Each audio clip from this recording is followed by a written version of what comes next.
तत्रसतु तत्रसु तत्रास्त्रेषतु त्रेषु। ठीक हो गया। अगला सूत्र फणाम च सप्तानाम। फणादि 7 धातुएं हैं,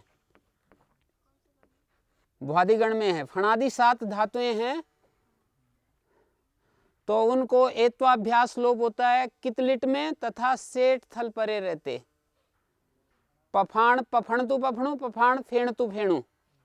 वाक्य नृत्य आ रही है वाज्री भ्रमुत्र शाम। फणादि जानते हैं कहां पर हैं? फणगतौ भ्वादिगण में है। राज्री दीप्तो भ्राज्री भ्राज्री भ्रास्त्री। हाँ टुअम उद्गिरणे है।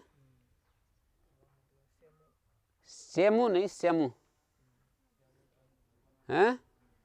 तो यहाँ पर फणाम च सप्तानाम 7 धातुओं में एत्वाभ्यास लोप होता है कितलिट में सेठ थल परे रहते। और अगला सूत्र है न सस दद वादी गुणा नाम। सस धातु दद धातु और वादी धातुओं को निषेध कर दिया। वकार जिनके आदि में, जैसे वद धातु है, वकार आदि है ना ये, यदि ये निषेध ना करते तो ववाद वेदतु वेदु बनना था, ववाद ववदतु ववदु बनेगा। वद वद दुर्वचन करेंगे तो एत्वाभ्यास लोप प्राप्त था ना। 2 असहाय अलू के बीच में अकार है, अभ्यास का लोप तथा एकारादेश प्राप्त था ना। तो निषेध कर दिया कि सस दद और वादी धातुओं को एत्वाभ्यास लोप नहीं होता। ठीक है। इसमें दद पढ़ा है, दद धातु को जब हम दुर्वचन करेंगे तो दद दद है। तो यहां पर भी अभ्यासे चर्च से द को द हो रहा है।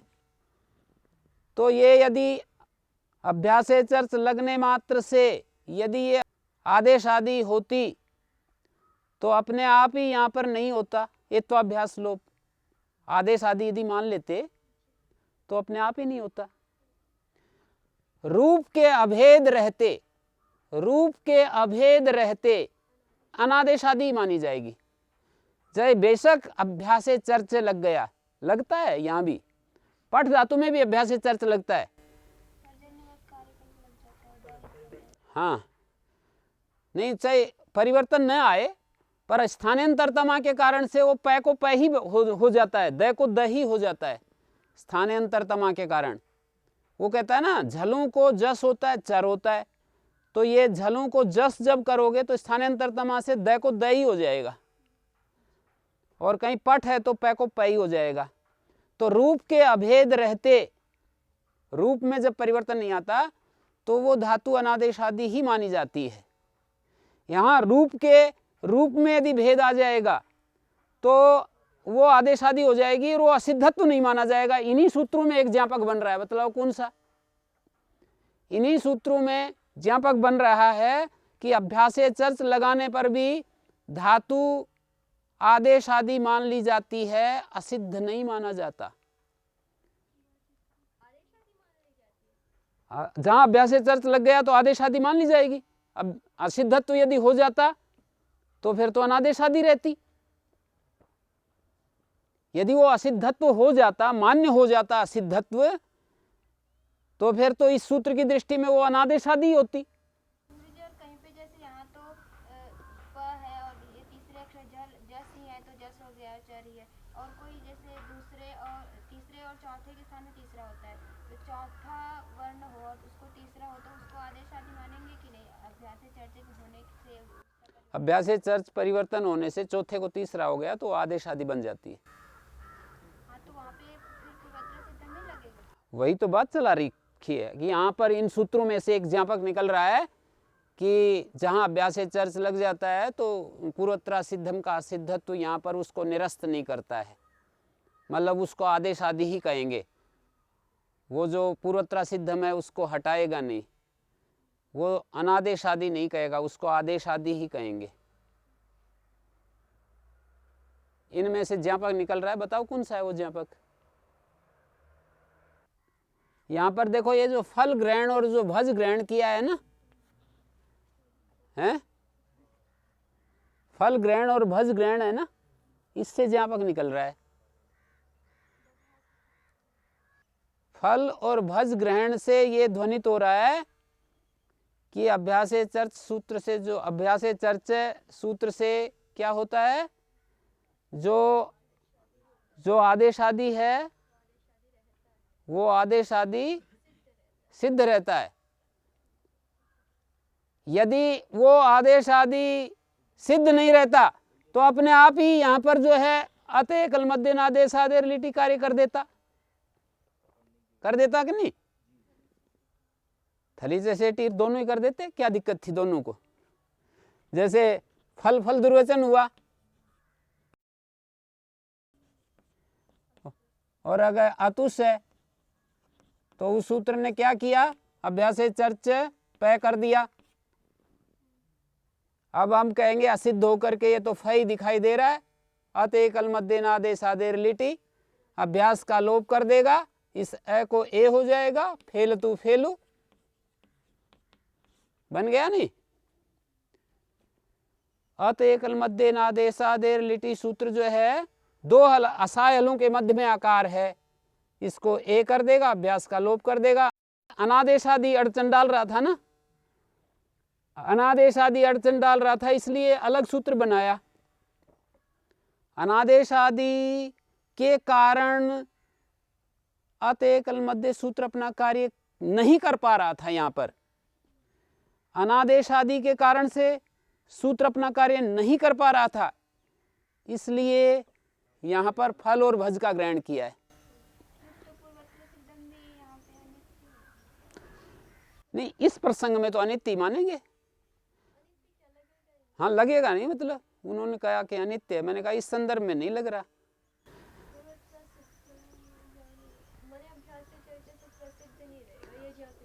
ये ज्ञापित हो गया यहाँ पर कि पूर्वोत्तर सिद्धम जो असिद्ध नहीं हो रहा। यदि असिद्ध हो जाता तो क्या होता बताओ? हैं? अनादेश आदि रहता, वो लग जाता। मतलब यहाँ फैको जो पै किया है, फैको पै किया है, ये आदेश आदि नहीं मानते। असिद्ध हो जाए तो यही कहेंगे ना, आदेश आदि नहीं मानेंगे इसको।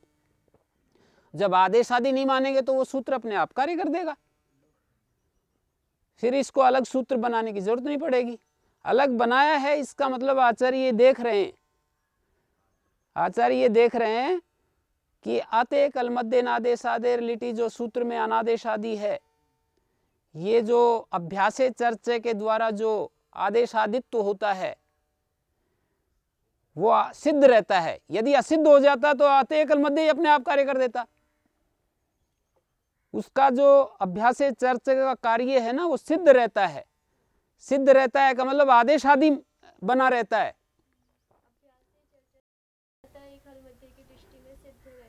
हाँ, जब सिद्ध रहेगा तब ये दूसरी बात आएगी कि वही रूप रहे तभी भी उसका आदेश आदि माना जाए या नहीं। हाँ, वही रूप रहे, ये दूसरी बात आई फिर समस्या कि जब वो सिद्ध है तो अभ्यासे चर्चा से हमने जहाँ पै को पै कर दिया तो उसको आप आदेश आदि कहोगे या अनादेश आदि कहोगे? वैसे तो जैसे ज्ञापक निकला है उसके अनुसार तो वो आदेश आदि होना चाहिए, लेकिन नसस ददवादी गुणा नाम में जो दद धातु पड़ी है ना निषेध करने के लिए, इससे दूसरा ज्ञापक निकल गया कि रूप अभेद होने पर, रूप अभेद होने पर वो अनादेश आदि माना जाता है तो निषेध सार्थक होगा। रूप के अभेद होने पर अनादेश आदि ही माना जाता है, आदेश होने पर भी। तो इस तरह से ये दो ज्ञापक आपके सामने रख दिए। अभ्यास चर्चा से अभ्यास चर्चा सिद्ध रहेगा, आदेश आदि होने चाहिए सारे, तो ज्यादा फिर ज्ञापक बनेगा कि रूप समान है तो अनादेश आदि ही समझो। हाँ, रूप समान है तो पाणिनि ने हमें बता दिया कि अनादेश आदि समझो, ठीक है। और एक ज्ञापक और निकल रहा है यहाँ पर, ये जो त्रिफल भज त्रिपश्च है ना, इस त्रि को गुण करके क्या बनता है? तर। और दो असाय हलों के बीच में आकार है ना, है? तो गुण शब्द से निष्पन्न जो आकार, उसको एक तो अभ्यास लोप नहीं होता, अन्यथा ये दो असाय हलों के बीच में आकार है, इसको ए होना चाहिए था, है ना। ये इस सूत्र में त्रि का ग्रहण क्यों किया, जबकि दो असहाय हलों के मध्य में आकार अभ्यास लोप अपने आप ही हो रहा है, फिर भी त्रि ग्रहण किया है। तो आचार्य ये बताना चाहते हैं कि गुण शब्द के द्वारा निष्पन्न जो आकार है उसको एत्वाभ्यास लोप, उस संदर्भ में एत्वाभ्यास लोप नहीं होता। हाँ, करना चाहते इसलिए किया है। फिर हम कहेंगे कि ग्रहण करने की क्या आवश्यकता है, हम इसको जब गुण करेंगे तो अपने आप ही दो असहाय हलों के मध्य में आकार मिल जाएगा, ए हो जाएगा। नहीं नहीं, त्रिफल भज त्रिपश्च में जो त्रि ग्रहण किया है इससे ज्ञापक निकल रहा है। त्रिफल भज त्रिपश्च में जो त्रि को एत्वाभ्यास लोप करने के लिए ग्रहण किया है ना, तो हम यूं कहेंगे कि एत्वाभ्यास लोप करने के लिए ग्रहण करने की क्या आवश्यकता है, त्रि को जब हम गुण कर लेंगे तो दो असहाय हलों के मध्य में आकार मिल जाएगा, दो असहाय हलों के मध्य में आकार मिल जाएगा, इसको ए कर देंगे, अभ्यास लोप कर देंगे। त्रि को अतुष के परे रहते त्रि को गुण हो जाता है ना, ये भी एक समस्या है। त्रि को गुण कैसे कर देंगे, असंयुगा लिट कितवत क्यों नहीं करता है?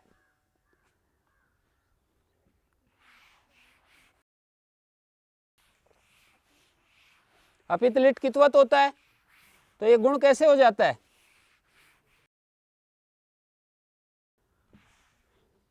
रिच्छत्रिताम एक सूत्र है, असंयुगा लिट कित कंगति से गुण का निषेध तो है ही, पर एक नया सूत्र है। रिच्छत्रिताम का अर्थ है रिच्छ धातु, री धातु और रीत, इन अंगों को गुण हो जाता है लिट के पर रहते। रीत का मतलब ये तपर है, ये आ गया ना, दीर्घ रिकारांत। रिच्छति, ये तो रिच्छति स्तिप निर्देश है, रिच्छति का मतलब है रिच्छ धातु, ये स्तिप निर्देश है। री इकोणची हो रहा है यहाँ, रिच्छत्रिताम, और ये दीर्घ रिकारांत है ना, ये दीर्घ रिकारांत, तो इसको गुण हो जाता है। कहां पर? जहां गुण वृद्धि का प्रतिषेध विषय है वहां पर नहीं, गुण का जो प्रतिषेध विषय है वहां पर, वृद्धि के विषय में तो नहीं होता। गुण का प्रतिषेध विषय कहां होता है? कंगति च होता है। असंयुगा लिटकित कंगति च, असंयुगा लिटकित होता है ना, अपित लिट कितवत होता है, कंगति च मना करता है। तो गुण का प्रतिषेध विषय क्या है? कंगति च। कंगति च कब लगेगा? असंयुगा लिटकित होगा। तो जहां कंगति च से गुण निषेध पा रहा था वहां पर रिच्छत्रिताम ने गुण कर दिया, ठीक है ना। तो त्रि को जब गुण कर दिया तर बन गया।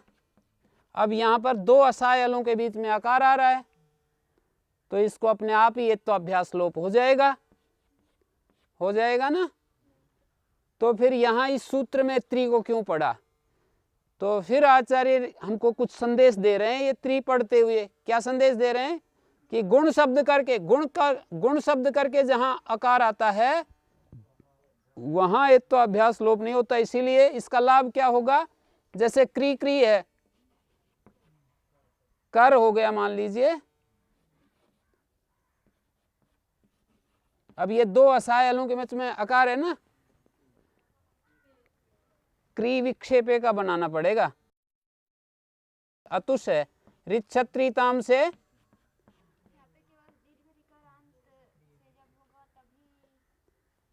ये गुण हो जाएगा ना, जैसे कर हो गया। अब एत्वाभ्यास लोप पाएगा, एत्वाभ्यास लोप पाएगा, पर ये ज्ञापक कहेगा कि गुण शब्द के द्वारा जहां आकार आता है वहां एत्वाभ्यास लोप नहीं होता। इसलिए चकार चकरतु चकरु रूप बनता है। चक्रतु तो ह्रस्व रिकारांत धातुओं से बनता है। ह्रस्व रिकार में तो फिर इकोणची हो जाता है ना, गुण नहीं होता है। ह्रस्व रिकार धातुओं में गुण विधान नहीं है। दीर्घ रिकार में तो कहा है ना, रिच्छति री और री, दीर्घ रिकारांत को गुण हो जाता है।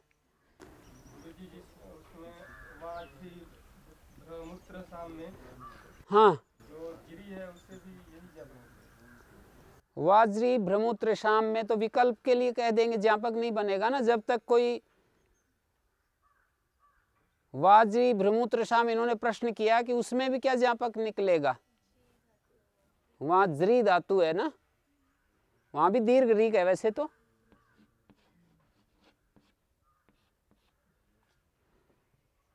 मैंने कहा कि उसका ज्ञापक नहीं बनेगा।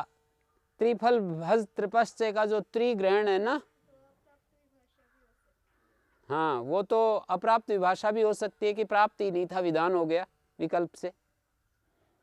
मान लीजिए ये आचार्य ज्ञापित नहीं करते ना यहाँ, और केवल त्रिफल भज त्रिपश्चय सूत्र नहीं बनाते, और वाज्री भ्रमूत्र शाम सूत्र ही आपके सामने है, तो फिर वो ज्ञापक में नहीं जाएगा, अप्राप्त विभाषा बनेगा। ज्ञापक तब तक नहीं बनता जब तक पूरा निरस्त नहीं होता है, वो प्रयोजन निरस्त नहीं होता है तब तक ज्ञापक नहीं बनता।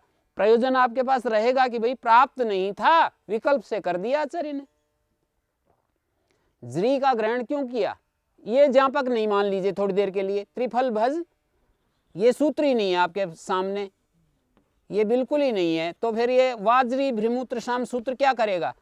ये नहीं है तो क्या करेगा, यूं कहेंगे भाई ज्री में तो प्राप्त ही नहीं था, फिर वो बात थोड़ी रहेगी कि दो गुण करके जहां अकार आता है वहां आचार्य वहां आकार को नहीं।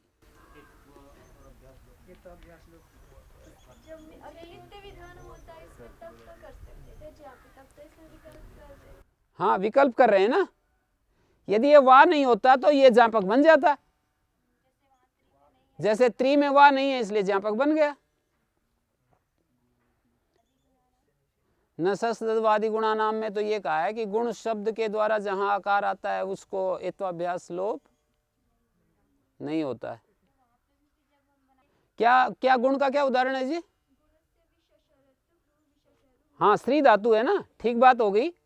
ये जैसे वी उपसर्ग है, स्त्री है, अतुष है, तो ये निषेध इसलिए करना पड़ रहा है ना कि वो आचार्य ने ज्ञापित कर दिया है पहले कि गुण शब्द के द्वारा जो अभिनिवृत्त आकार है उसमें एत्वाभ्यास लोप प्राप्त है। अतः कल मध्य से जो एत्वाभ्यास लोप होता है उसी का विधान है। त्रि को विधान है, पर त्रि को प्राप्त कैसे होगा, मतलब त्रि को प्राप्त नहीं है ये कैसे पता चलेगा। हाँ त्रि को प्राप्त नहीं है ये दृष्टि से तो गुण हो गया, प्राप्त हो जाना। जैसे ना त्रि धातु को गुण हो गया, तर बन गया, और अतुष है परे, तो हम यूं कहेंगे कि दो असहाय हलों के यहां पर गुण करने के बाद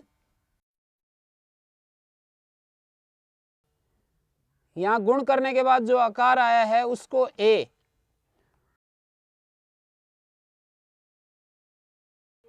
हो जाता तो यहां त्रिग्रहण की आवश्यकता ही नहीं थी। इसका मतलब जो किया इसका मतलब केवल यहीं पे होता है, अन्यत्र जहाँ पे गुण निर्वृत्त आकार होगा वहाँ पे अतः एक मध्य कार्य नहीं करेगा। हाँ तो फिर ये न सस्वादि गुणा नाम क्यों कहा, वहीं से तो ज्ञापक नहीं निकाल रहे। लव हो गया जैसे लू को, तो ये गुण शब्द के द्वारा जहां अव हो गया है तो इसको वो नहीं होता है, एत्वाभ्यास लोप नहीं होता है। अभ्यास जस्तु चर्त्वयो सिद्धत्वम नास्ति तेन तदादिरपि आदेश आदिर भवति, और फली भजोर एत्वम विधीयते। फल भज का जो ज्ञापक है रूपा भेदे आदेश आदिर नास्त्रियते, शशि दद धातु का प्रच्छेद वचन ज्ञापक है। और पेचतु पेचु देमतु देमु जो मैंने उदाहरण दिया, इसमें प्रकृति जस चरादि नाम एत्वम भवत्येव। रूप के अभेद में तो आदेश आदि नहीं माना जाता, रूप का जहां अभेद रहता है वहां आदेश आदि नहीं माना जाता, एक बात। और अभ्यास जस्त चर्तु का असिद्धत्व नहीं है, ये दूसरी बात है, असिद्धत्व नहीं है, ठीक है। अभ्यास चर्च सूत्र है ना, उसका असिद्धत्व नहीं है। ये बात कहां से निकली, फल और भज के ग्रहण से।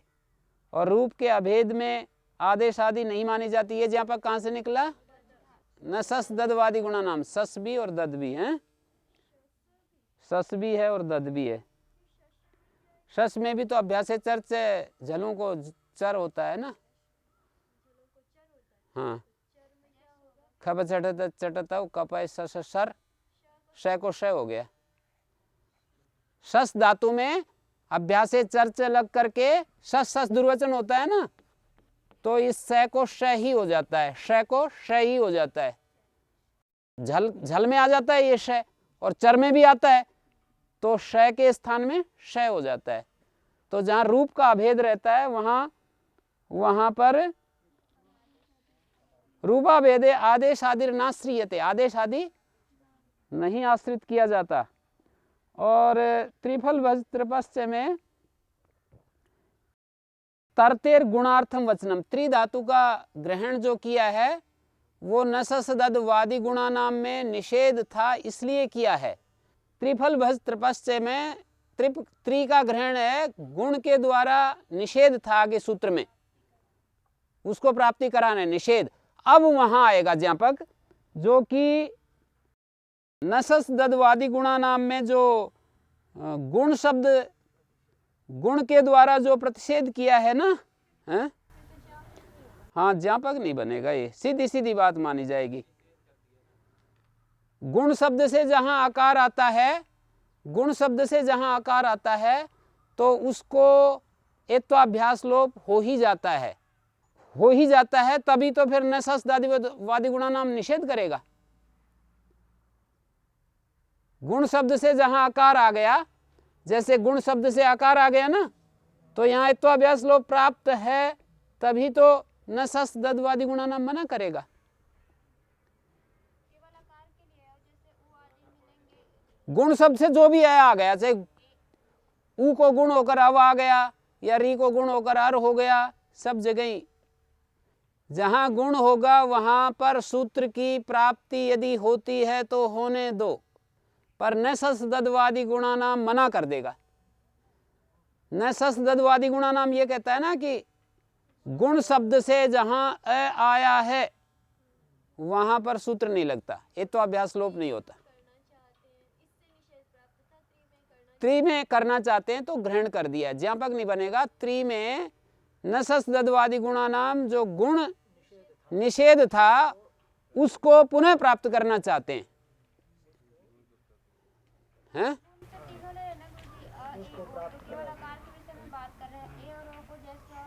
नहीं, वो तो प्राप्त तो है कोई होता है ना, आते एकल मध्य सूत्र में आकार कोई तो ये होता है, तो ओ शब्द को कहीं अव हो जाएगा वहां भी गुण होगा, री को अर हो जाएगा वहां भी गुण होगा। तो गुण शब्द से जहां आकार आता है उसको फिर ए प्राप्त होगा, उसका मना होगा। यहां पर लिखा भी है ये कि गुण शब्दाभिनिवृत्त से अर शब्द से ओकार से चयम अकार इति एत्वम प्रतिसिद्धते। गुण शब्द के द्वारा अभिनिवृत्त माने निष्पन्न जो आर शब्द होता है, या लुलवित में जैसे लुलवित बनाते हैं ना, लू को लो, इथ एचो यवा यावा। अब ये गुण शब्द से ए, लू को गुण होकर लो, लो को लव, गुण शब्द से ए आ गया है, तो इसको एत्वाभ्यास लोप पाएगा, अभ्यास का लोप, और इसको ए पाएगा, नससददवादी गुणा नाम मना हो जाएगा, लुलवित रूप बनता है। और इसमें हम ऐसे सीधे सीधे कहें कि इसको सीधे सीधे तो नहीं हुआ है, गुण कहने से तो ओ हुआ, उसके बाद अ हुआ है, तो नहीं, वो तो गुण शब्द से ही आखिरी में आ ऊपर पहुंचे हैं ना। तो गुण शब्द से निष्पन्न जो आकार है उसको एत्वाभ्यास लोप नहीं होता। हो गया। गुण शब्द से जहां भी अ आएगा नहीं होगा। त्रिफल भज त्रिपस्य में से प्राप्त नहीं था, तभी तो विधान कर दिया है।